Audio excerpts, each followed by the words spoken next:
Well, welcome back to the CPA Firm Partners Conference. My name is Marc Belaiche. I'm president of TorontoJobs.ca. Pleased to have you here. Hopefully you've been able to make some connections. We had some great panelists so far with Poe, advisors, Brendan Poe and his team, and then some great networking, and hopefully you had a chance to check out the expo area as well. So we are about half an hour left in the event. We're going to run through our panel here, which is always exciting. If you have any questions for the panelists, feel free to post them in the event or in the stage chat. I'm happy to moderate them. And let me introduce each person individually here. So Sumera Mughal is CPA, CFA, ACA, ACMA, and partner with Axel Alliance CPA LLP. So welcome, Sumera. And perhaps you can talk a little bit about your firm, what you do, a little bit about your background as well. Oh, yes. So as you can see, I'm a chartered accountant. I'm also a CPA from Canada. And our firm is a full service accounting firm, which actually provides the service not only from the accounting and the taxation side, but also on the assurance side.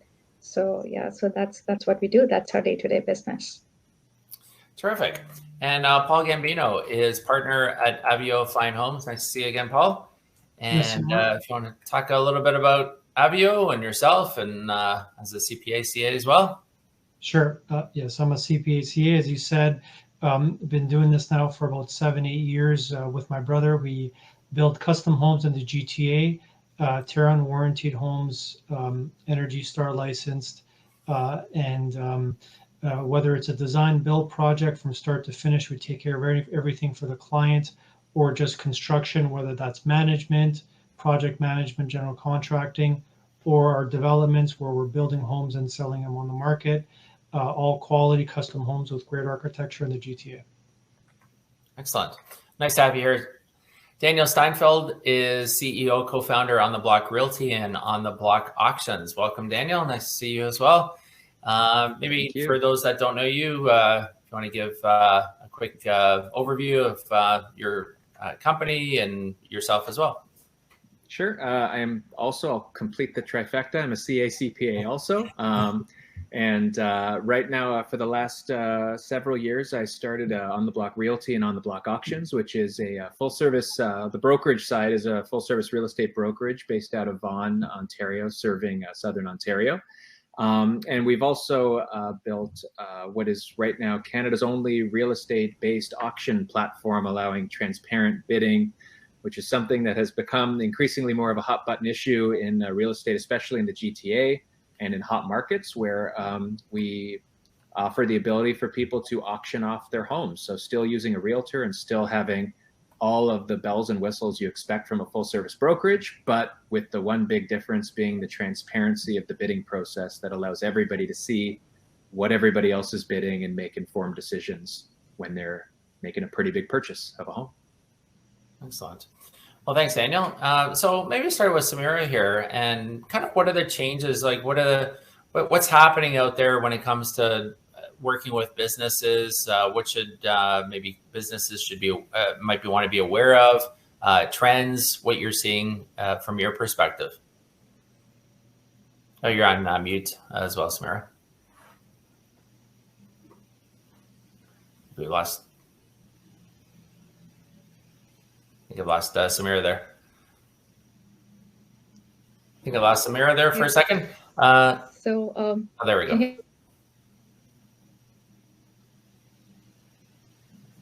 I think I've lost Sumera there. So Daniel, why don't we go to you? So I actually just went through a pretty good follow-up to an annual report for the Toronto Real Estate Board with the CPA partner firm, and there were some really interesting developments and things that I saw that have been changing that I think are hopefully going to become increasingly the norm in the way that CPA firms are approaching their clientele. One of which was the hybrid approach to doing the audit that they performed, where there was some on-site work for some of the nuts and bolts of vouching and all that audit work, but a much more, obviously for obvious reasons, virtual approach to things that allowed remote work and made things comfortable on both sides of the fence, both from a safety and from an efficiency perspective.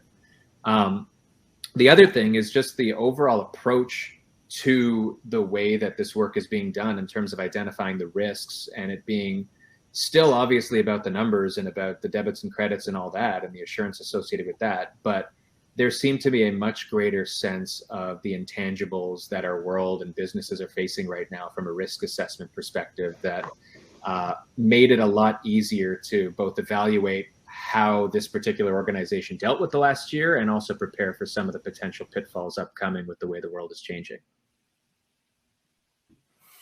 It's great. So Sumera, we're back. Yeah, sorry for the disruption. I think there was just a little bit hanging of the internet.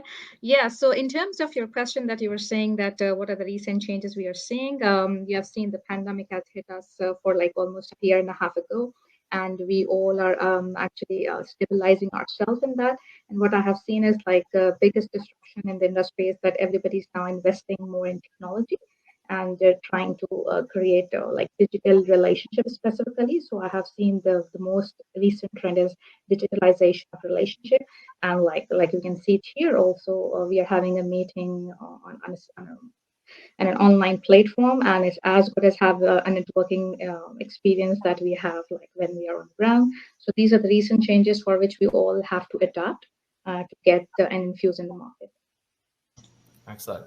And we about an hour ago we had Poe Advisors on, and they were talking about the cloud and changes to clients that as a result of moving to the cloud, and a lot of firms are doing that.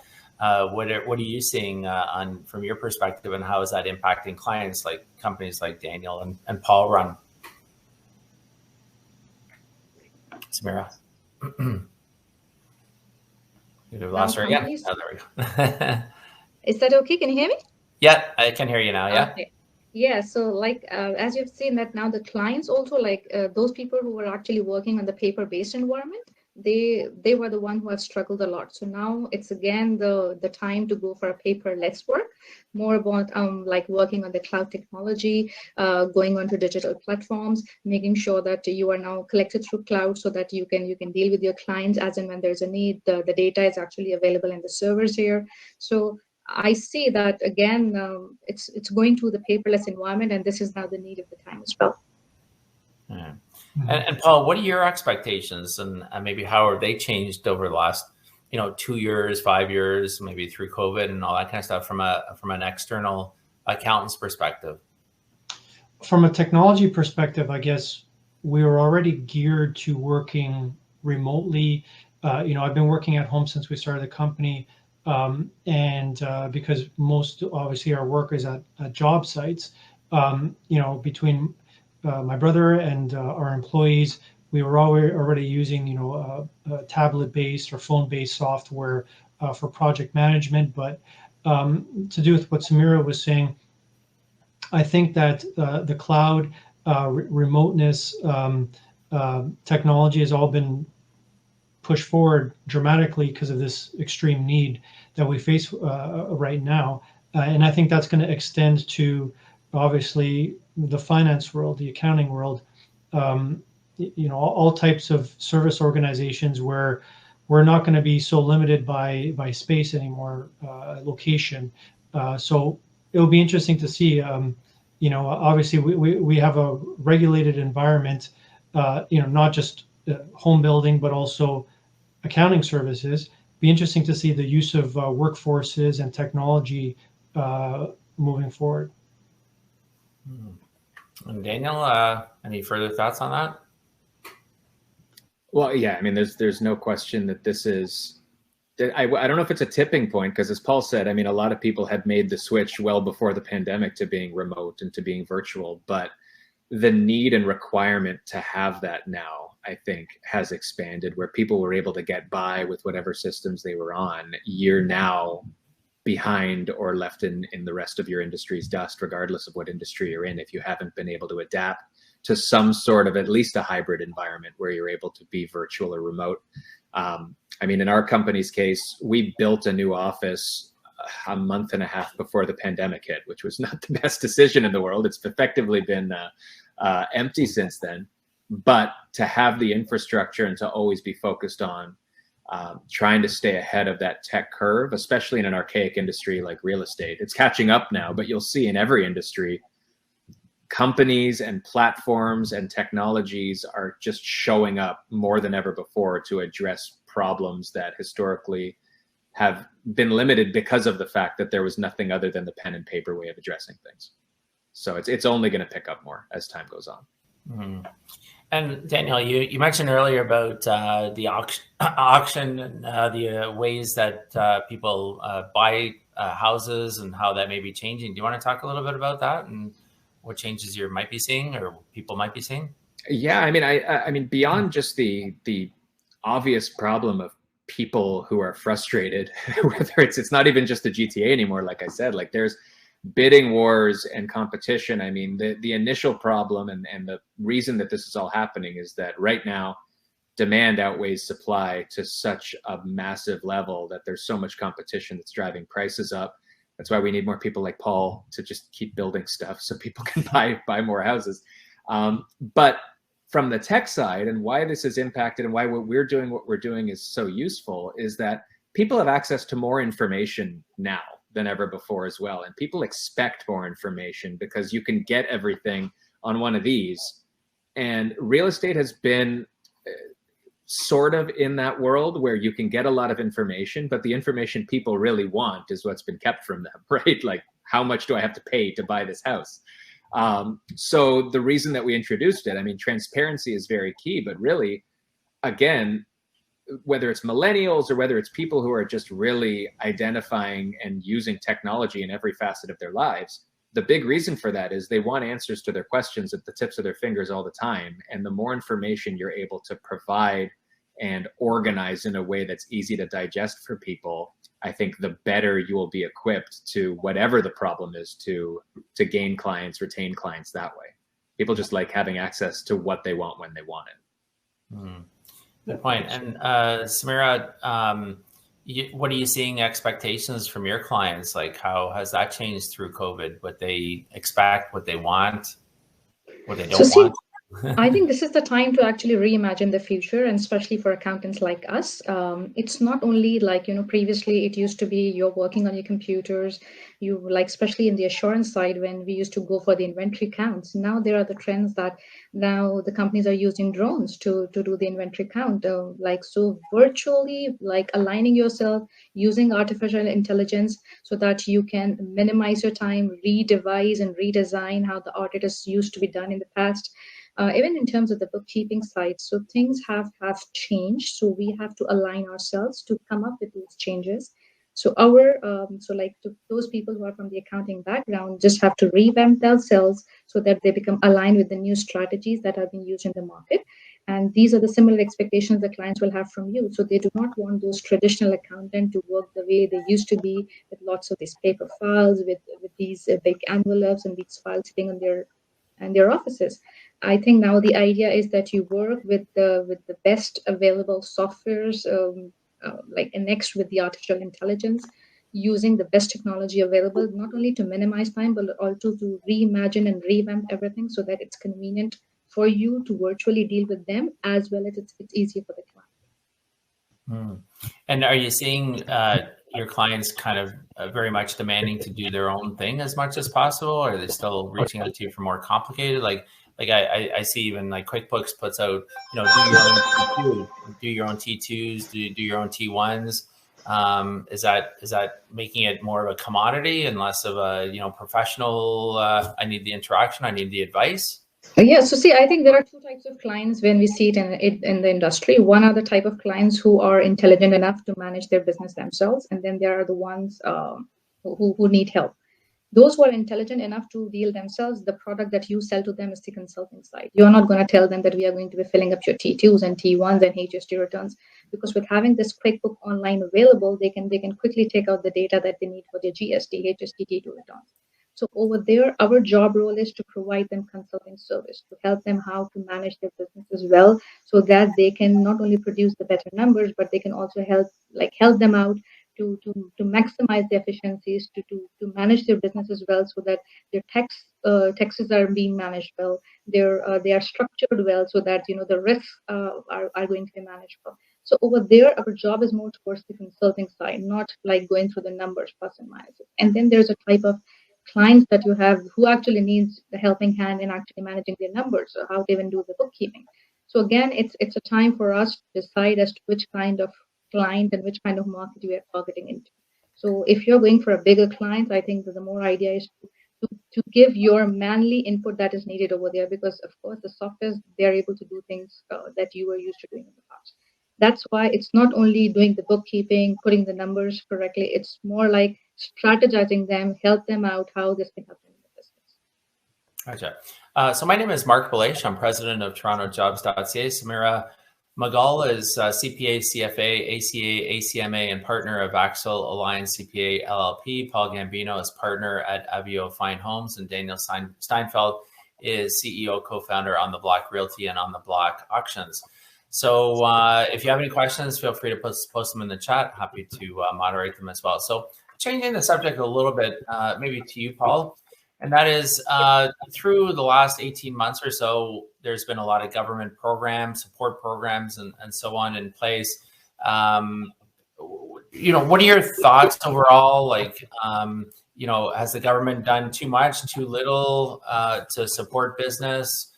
What are your perceptions in your industry, or how it's impacted you in your company? From what I've seen is there's a push on again for skilled labor training, health and safety training related to construction, which. Sorry, Paul, I'm having some trouble hearing you. It's kind of choppy. I don't know if you hear that too, Daniel. Sumera, is it? Yeah, it's choppy for me as well. I can't. It was choppy. Okay, yeah. So, Paul, I don't know if try it again, Paul. Yeah, it seems to be choppy. Yeah. Do you want to sign out and then sign back in again? Maybe it might fix that. Sorry about that. Daniel, how about you? Maybe question to you then. Same question as, you know, government programs. How have you felt generally about them? Not necessarily for you and your company or your business, but maybe your industry or across the board in terms of the economy and stuff like that. Just your perspective on things. I think that they've done what they can to address a lot of the different hot button concerns that businesses have, whether it's wages, whether it's rent. At the same time, I mean, I don't know if this makes me an optimist or a pessimist or what. I do always get concerned about such widespread programs and the ability for people to game the system a little bit. And I do believe in the best in people. However, the deeper we are into this, everyone hears stories of that one person. Like we were talking about realtors. There's that one bad realtor, so it doesn't reflect the industry. But I don't believe that there's that many bad actors out there. However, I am a little bit concerned about what the end game is with it. I think everybody was on the beginning, like, okay, you're giving out a bunch of CERB, or you're doing this, or you've got these criteria, and I don't know how much it's been policed, and I don't know when push comes to shove how and how much it will be policed, or how taxes will impact people who weren't expecting it. So for me, as we, knock on wood, come out of the pandemic and these programs wind down, my only concern with it, it's not that any of these were bad programs. I think they were all put with the best of intentions and definitely did for a lot of people what they intended to do. I just hope that those who were using it and took advantage of it were aware of their, the applicable use of it and what the impact could be on them when it comes time to either provide proof, pay taxes, or otherwise is my only concern there. We've been fortunate enough that Marc is gone. All I was going to say there was we've been fortunate enough that we haven't had to dip into those ourselves as a business, where it's nice to know that the support is out there for those that needed it, but I can't speak to the use of it and how much it's been policed, though. Right. Can you guys hear me now? Yeah. Yes. We can hear you Okay. It's all you. You know, I was just going to say in terms of the spending programs, I mean, everything like you said, Daniel, that I caught anyway was it was required. It's an emergency time. Let's just all see the plan. Whether you're red or blue, doesn't matter the party, provincial, federal. let's see the plan to how to get out of this and what we could learn from it. Whether it's, look how important childcare was. How many women got pulled out of the workforce because of their family situation. They were the first ones to step back from their job, right? If you don't have health, you don't have an economy, really, right? So I think we have to take the hats off that those parties we support and just say what works for us as a country, right? But I'm really happy to see that on the training side, they're starting to invest more in the Ontario and as at least that the skilled labor market is back. Back. We just kept going here. Sorry about that. Yeah, that's great. I was just going to say, like, it on my end, I mean, like Daniel was saying, we hadn't needed to take advantage of those programs, but I can see the investments that are starting now with the provincial government realizing the need of skilled labor and health and safety training, because, we are losing much more than we have been because of the baby boomers are retiring more. And over the next 5 years, we're going to have more of a shortage. So now where you see not just a shortage of supply of homes, you're seeing that's going to get worse if you don't have the people to actually create those, right? And I know there's different technologies that are coming into place in terms of modular builds or prefabricated builds, and that's all important.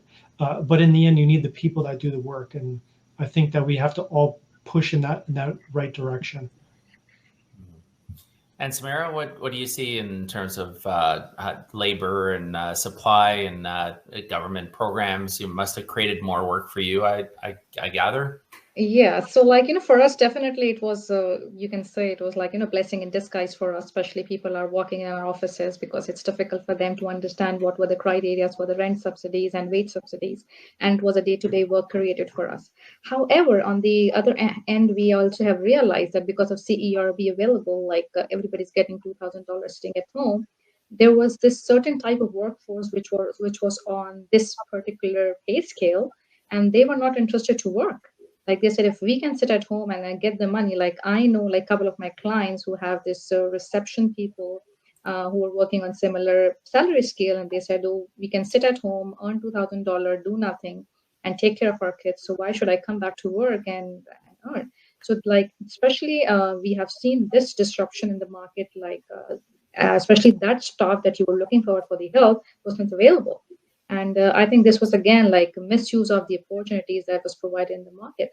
However, this also has helped some of our clients, like coming out of the turbulence time. Like there were people who were unable to pay rents and they were about to shut down their businesses, but then there come a rent subsidy to help them. There were people who were actually in the restaurant business and they cannot support people to come and pay their salaries, and the wage subsidy come in and helping them at up to 75% of their wages. And like there's a CBA loan. Everybody actually applied for their CBA loan, whether they were actually eligible for that or not. So this free money helped them out. Though, of course, there will be tax consequences of that, but this free money does help some people out who were actually in trouble at that point in time. Mm-hmm. And what made you? I mean, we've already all been through the public accounting stream, but Sumera, what makes you stay within public accounting? What motivates you to stay within the industry?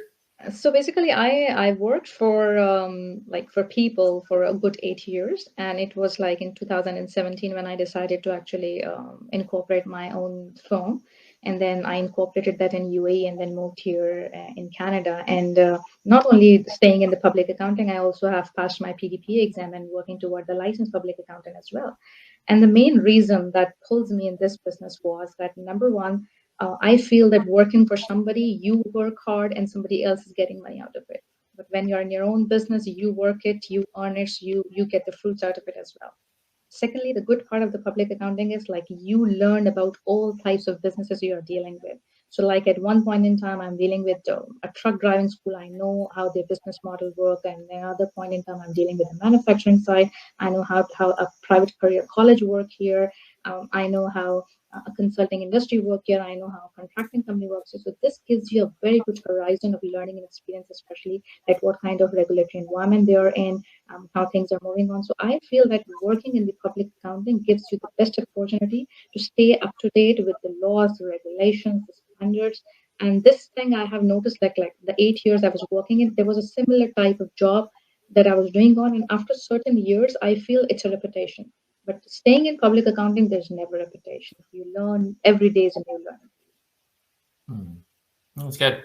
And Daniel, maybe the inverse is why did you get out of public accounting?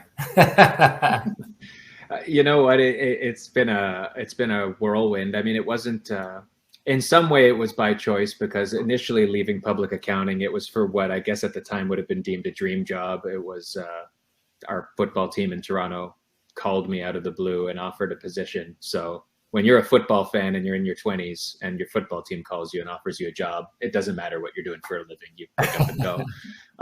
But that being said, to Sumera's point, that background in public accounting, it caught up with me again and ultimately landed me the role as the CFO of the Argos here for a good 4 or 5 years. And without that background, I probably would have been treading water in an entry-level position in what seemed like a dream job after regretting leaving public accounting, right? So I think it really is the best way to learn business, full stop. Because when you're in public accounting, whether it's audit or consulting or whatever it is, when you're in that world, you're seeing all elements of a business. You're not just taking a look at one piece. And, you know, maybe in your first year, you learn what AR is all about and that's it. But the more you get entrenched in that world, you really learn how business works. And that's a transferable skill that I've been able to take with me, you know, to whether it was football industry, whether it was real estate or otherwise.